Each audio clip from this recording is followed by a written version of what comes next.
So time has passed. I've got a cold. Very sore throat at the minute. Feels like Razor's being swallowed.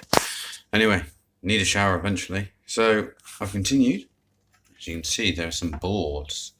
So this board here goes up to about here behind the old plasterboard.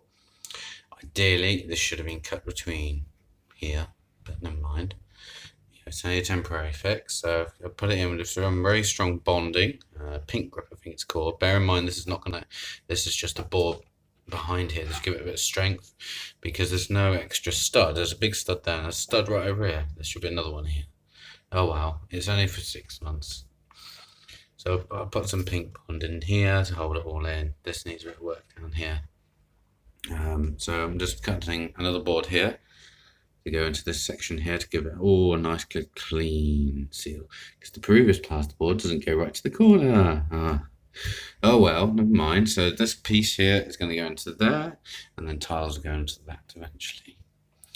This side's been sealed in, as you can see. So it was all dry, so it stopped getting wet around back here somewhere. So I cut out all the horrible mouldy stuff. It seems to be alright for now, obviously, because the shower's down here where the water is.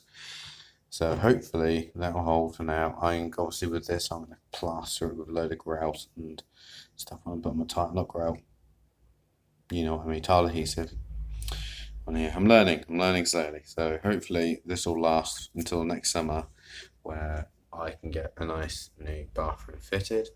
I feel like going well at the minute, so we'll soon see when it starts leaking.